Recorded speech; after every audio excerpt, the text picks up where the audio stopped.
બધાના અંતે જો અદાલતને એમ લાગશે કે આ અટકાયત ગેરકાયદેસર છે તો બંદી પ્રત્યક્ષીકરણની રીત દ્વારા અટકાયતીને તાત્કાલિક અસરથી મુક્ત કરવાની બાબત અહીંયા આગળ ધ્યાન ઉપર લાવે છે અને કોર્ટ આપી શકશે રીટ ઓફ હેબિયસ કોર્પસમાં.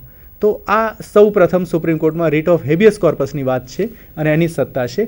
હવે વધારાના પ્રિન્સિપલ્સ આપણે જોઈએ. Who can file this writ? આ રીટ કોણ કરી શકે? કોઈ પણ વ્યક્તિ આ રીટ કરી શકે છે. પર્સન હુ ઇઝ કન્ફાઇન્ડ અથવા તો જેની અટકાયત થઈ છે એ પોતે કરી શકે.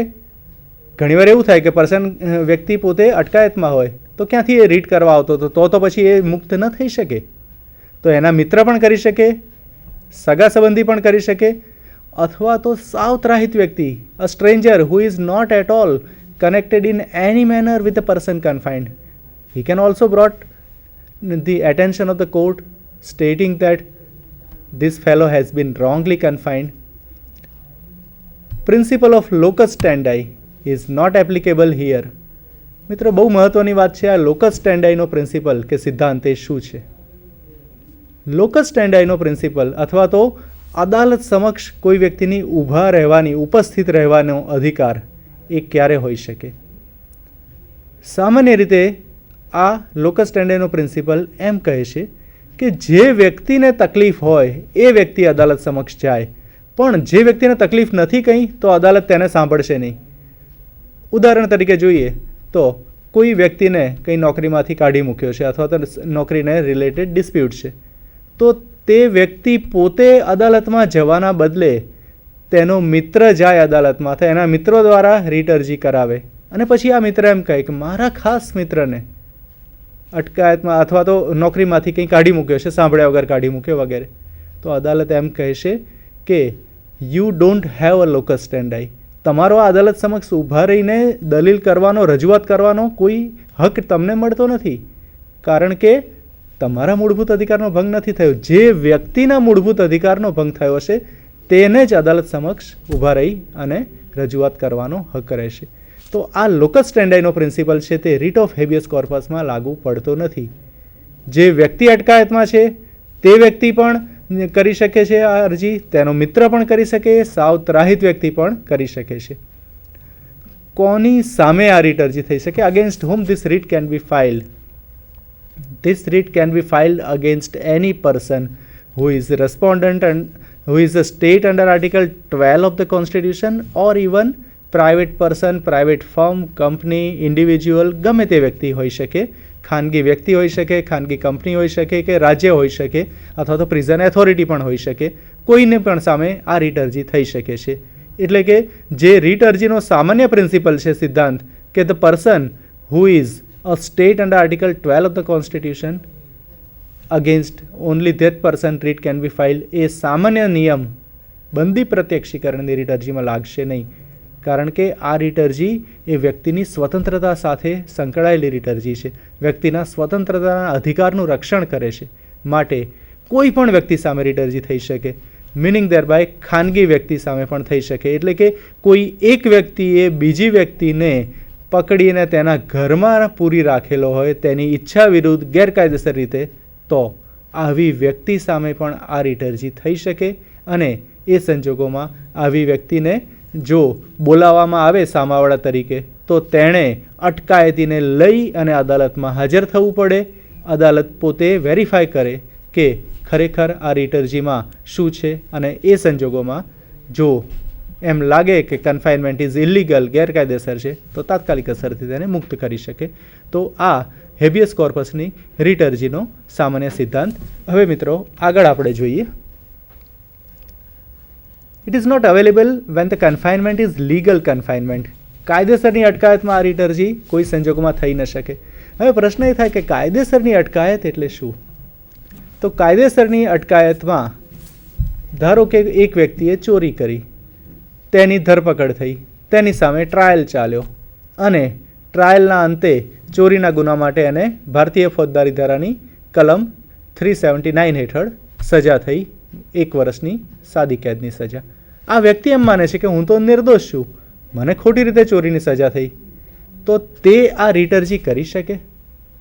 અહીંયા પ્રશ્ન એ આવે છે કે જ્યારે યોગ્ય હકુમત ધરાવતી અદાલતે, એટલે કે ફર્સ્ટ ક્લાસ મેજિસ્ટ્રેટની અદાલતે અથવા જો મેટ્રોપોલિટન સિટી હોય તો મેટ્રોપોલિટન મેજિસ્ટ્રેટે આરોપીને કસૂરવાર ઠરાવીને એને સજા કરી છે, તો જ્યાં સુધી આ મેજિસ્ટ્રેટનો હુકમ અમલમાં છે ત્યાં સુધી આ સજા છે તે કાયદેસરની સજા કહેવાય. કાયદેસરની સજા માટે ક્યારેય પણ રીટ ઓફ હેબિયસ કોર્પસ થઈ શકે નહીં. સૌથી પહેલી બાબત કે અટકાયત ગેરકાયદેસર હોવી જોઈએ, અટકાયત વ્યક્તિની ઈચ્છા વિરુદ્ધની હોવી જોઈએ, તો જ આ રીટ અરજી થઈ શકશે, અધરવાઇઝ રીટ અરજી થઈ નહીં શકે. પ્રોસિજર આપણે જોઈ ગયા કે અટકાયતીને સામાવાળા જેણે અટકાયત કરી છે તેણે હાજર રાખવો પડે, અદાલત વેરીફાઈ કરે અને જો અટકાયત યોગ્ય ન લાગે તો મુક્ત કરી શકે છે. બીજું, સાથે મુક્ત કરવા ઉપરાંત વળતર પણ યોગ્ય કેસમાં અદાલતને આપવાની સત્તા છે. તો વળતર આપવાના કેસમાં પણ તમે સૌ જાણો છો, બહુ જ પ્રચલિત કેસ આપણે જોઈ ગયા કે Rudul Shah versus state of Bihar. તો Rudul Shah versus state of Bihar, prison authority of Bihar state has wrongly, after having undergone the imprisonment, the fellow was confined for 14 more years in the prison. 14 વર્ષ સુધી વધારે તેણે જેલમાં રહેવું પડ્યું હતું, without any fault on the part of the person confined. અને ત્યારબાદ આ બાબત ધ્યાનમાં આવી રીટ અરજી દ્વારા અને સુપ્રીમ કોર્ટે તાત્કાલિક અસરથી અટકાયતીને બોલાવ્યો, પ્રિઝન ઓથોરિટીને બિહાર સ્ટેટને પણ હાજર રાખ્યા અને પછી અટકાયતનું કોઈ જસ્ટિફિકેશન વજૂદ આપી ન શક્યા સામાવાળા માટે અટકાયતીને તાત્કાલિક અસરથી મુક્ત કર્યો અને 10,000 રૂપિયા એ ઇન્ટ્રીમ કમ્પેન્સેશન તરીકે, વચગાળાના વળતર તરીકે ચૂકવવાની બાબત પણ અહીંયા જણાવવામાં આવી. Mind well, this case was of the year 1983. So in the year 1983 even 10,000 rupees had very high significance, and at the same time Supreme Court has said that the power to file a suit for damages for the years which he has spent is kept reserved. એટલે કે દાવો કરી અને વળતર મેળવવાનો અધિકાર અટકાયતીનો એ અબાધિત રાખવામાં આવ્યો, કારણ કે જિંદગીના અમૂલ્ય 14 વર્ષો તેણે તેના કોઈ જ વાંક વગર જેલમાં કાઢ્યા. તો મિત્રો, આ રીટ ઓફ હેબિયસ કોર્પસની કે બંદી પ્રત્યક્ષીકરણની રીટ અરજીની બાબત હતી. હવે આગળ બીજી રીટ અરજી આપણે જો જોઈએ તો writ of mandamus. Mandamus, meaning of mandamus is command, આદેશ, અને એ જ રીતે ગુજરાતી એનું ટ્રાન્સલેશન કરવામાં આવ્યું છે પરમાદેશ, કારણ કે સર્વોચ્ચ અદાલત દ્વારા આ આદેશ થાય છે. કમાન્ડ કે આદેશ કોને આપવામાં આવે છે? It is to be issued to the inferior courts or tribunals or administrative officers. This is of the most extensive nature. બહુ જ મહત્ત્વની શા માટે આ રીટ અરજી છે?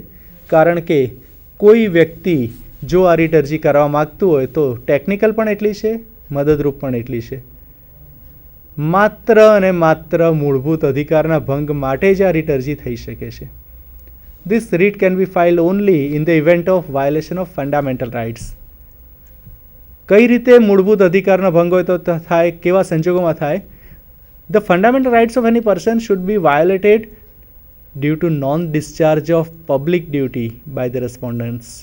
સામાવાળાએ જો તેની જાહેર ફરજના ભાગરૂપે કંઈક કરવાનું હોય તે ન કર્યું હોય કે કંઈક ન કરવાનું હોય તે કરેલ હોય તો એ સંજોગોમાં આ રીટ અરજી થઈ શકે છે.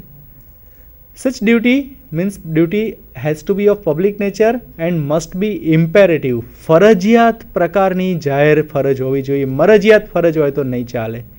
અને ત્રીજું છે duty should not be discretionary, એટલે કે કોઈ પબ્લિક ઓફિસર આ ફરજ બજાવે તો સારું, ન બજાવે તો પણ એમાં કોઈ આદેશનું ભંગ થતો હોય કે કાયદાનું પાલન ન થતું હોય કે તેણે ફરજિયાત પ્રકારની ફરજ બજાવવાની હોય એવી ન હોય આ ફરજ, તો મેન્ડેમસની રીટ અરજી થશે નહીં. તો આ બે મુખ્ય સિદ્ધાંતો ઉપરાંત આપણે જોઈએ. Due to non discharge of public duty, fundamental rights of the petitioner must be violated. જે અરજદાર છે તેના મૂળભૂત અધિકારનો ભંગ કેવી રીતે થવો જોઈએ? સામેવાળા પોતાની ફરજ, જાહેર ફરજના ભાગરૂપે જે ફરજિયાત પ્રકારની છે કંઈ કામ નથી કરતા એટલે મૂળભૂત અધિકારનો ભંગ થાય છે. આ રીટ અરજી કરતાં પહેલાં એકવાર સામાવાળા સામે એક જાતની ડિમાન્ડ કરવી જોઈએ, માગણી કરવી જોઈએ કે તમારે આ ફરજ બજાવવાની છે, તમે નથી બજાવતા, અને માટે આથી અમે લેખિતમાં અરજી આપીને કહીએ છીએ by way of written representation તમારે એ કરવું પડે છે સૌથી પહેલાં કે રિક્વેસ્ટ કે સામાવાળાને કે you discharge your public duty so that I can enjoy my fundamental rights. પણ આ પ્રકારની અરજી રજૂઆત સામાવાળાએ ધ્યાને ન લીધી હોય અથવા તો કોઈ અમલ થયો ના હોય કે કંઈ એમાં ના પાડી હોય તો મેન્ડેમસની રીટ અરજી થઈ શકે છે. હવે અહીંયા આપણે એક ઉદાહરણ જોઈએ. ધારો કે તમે કોઈ એક શહેરમાં રહો છો અને આ શહેરમાં ચોમાસામાં કચરાનો ઢગલો છે તે પડ્યો છે, કોર્પોરેશન યોગ્ય સમયમાં તેનો નિકાલ કરી શકી નથી અને આ કચરાનો ઢગલો વરસાદના પાણીથી સડી જવાથી રોગચાળો ફાટી નીકળવાનો ભય છે.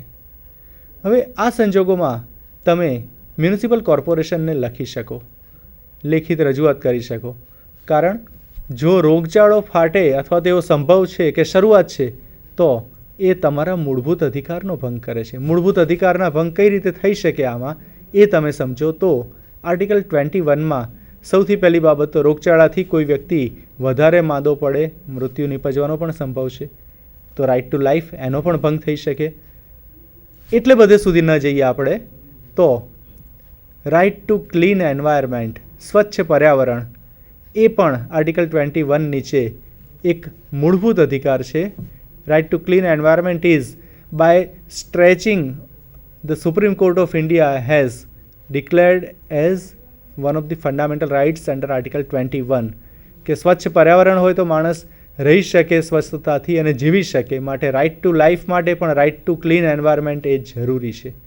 તો અહીં તમે અરજદાર તરીકે કોર્પોરેશનને, મ્યુનિસિપલ કોર્પોરેશનને લખી શકો, રજૂઆત કરી શકો પહેલાં કે આ તમારી જાહેર ફરજ છે કે રસ્તા ઉપરથી કચરો સાફ કરવો યોગ્ય સમયમાં, નિયત સમયમાં, અને તમે આ જાહેર ફરજ જે ફરજિયાત પ્રકારની છે કે ચોમાસામાં જો નિયત સમયે કચરો સાફ નહીં થાય તો રોગચાળો ફાટી નીકળે, તો આ જાહેર ફરજ ફરજિયાત પ્રકારની છે, ઇમ્પેરેટિવ નેચર છે ડ્યુટીનો, તો એ તમે નથી કરતા, માટે મારા મૂળભૂત અધિકારનો ભંગ થાય છે. તો તમે આ પત્ર મળેથી, અરજી મળેથી નિયત સમયમાં નિકાલ કરી શકો. જો આ ન થાય અથવા તો કોર્પોરેશન ના પાડે કરવાની તો પછી તમે રીટ અરજી, મેન્ડેમસની રીટ અરજી દ્વારા દાદ માગી શકો. કહી શકો છો કે આ રીટ અરજી દ્વારા તમે કે મ્યુનિસિપલ કોર્પોરેશનની સામે આ દાદ માગી અને પોતાના મૂળભૂત અધિકારના અમલ માટે કે તમે આ જાહેર ફરજના ભાગરૂપે જે કરવાનું છે એ કરો તો પણ automatically I will be able to enjoy my fundamental rights, મૂળભૂત અધિકારો હું મારા ભોગવી શકીશ, આ કહી શકો. પણ મિત્રો, મેન્ડેમસની રીટ અરજી કરવા માટે ખાસ ધ્યાન રાખવું પડે છે, કારણ કે આ ઘણી ટેકનિકલ છે. શા માટે ટેકનિકલ છે? હેબિયસ કોર્પસની રીટ અરજીની જેમ દરેક સામે થઈ શકતી નથી. કોની સામે થઈ શકે? સામાવાળા કોણ હોય તો તમે રીટ ઓફ મેન્ડેમસ દ્વારા મૂળભૂત અધિકારના અમલ માટેની દાદ માગી શકો?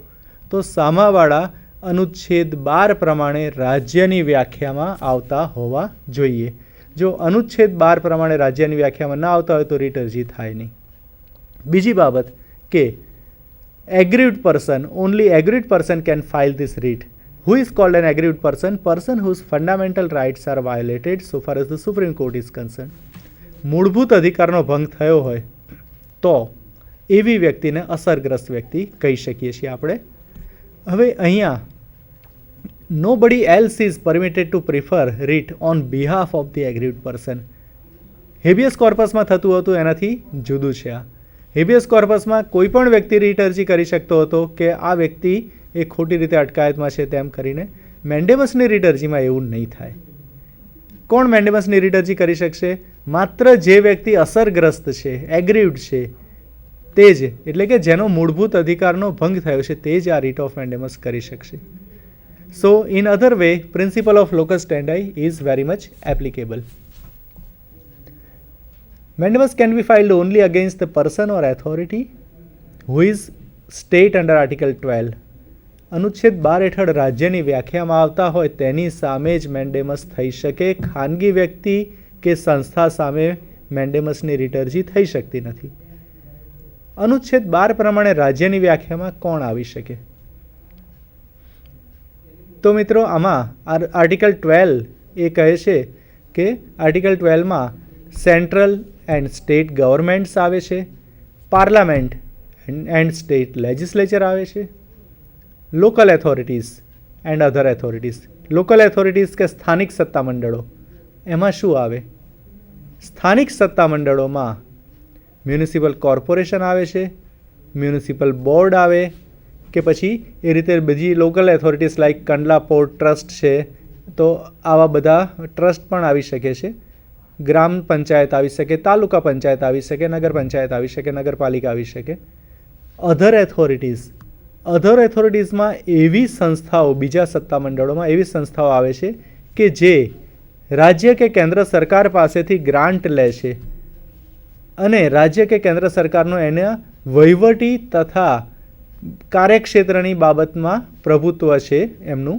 Administrative, financial and functional control of either state or central government is there upon any authority, then such authority is considered to be state under Article 12. તો મેન્ડેમસની રીટ અરજી આ રાજ્ય જેની વ્યાખ્યામાં આવતા હશે તેની સામે જ થઈ શકશે, પણ ખાનગી વ્યક્તિ સામે નહીં થઈ શકે. તો ખાનગી કોઈ કારખાનું હોય અથવા તો કોઈ ખાનગી કંપની હોય તો તેના કર્મચારીને નોકરીમાંથી કાઢી મૂક્યો સાંભળ્યા વગર નોકરીમાંથી કાઢી મૂક્યો, તો એને પાછો લેવાનો આદેશ એ રીટ ઓફ મેન્ડેમસમાં નહીં થઈ શકે, કારણ કે ખાનગી વ્યક્તિ, ખાનગી સંસ્થા, કંપની એ અનુચ્છેદ 12 અન્વયે રાજ્યની વ્યાખ્યામાં પડતા નથી. ત્રીજી રીટ અરજી છે મિત્રો, રીટ ઓફ સર્શ્યોરરી. સર્શ્યોરરી કે પ્રતિષેધની રીટ અરજી. Meaning of certiorari is to quash or cancel, રદબાતલ ઠરાવવું. શું રદબાતલ ઠરાવી શકાય છે રીટ ઓફ સર્શ્યોરરીમાં? તો order of the lower court or inferior court, tribunal or administrative officer can be quashed. Supreme court દ્વારા નીચલી અદાલત, ટ્રિબ્યુનલ કે વહીવટી કર્મચારી એના હુકમો રદબાતલ ઠરી શકે છે. હવે આ સંજોગોમાં અહીંયા બહુ મહત્ત્વની બાબત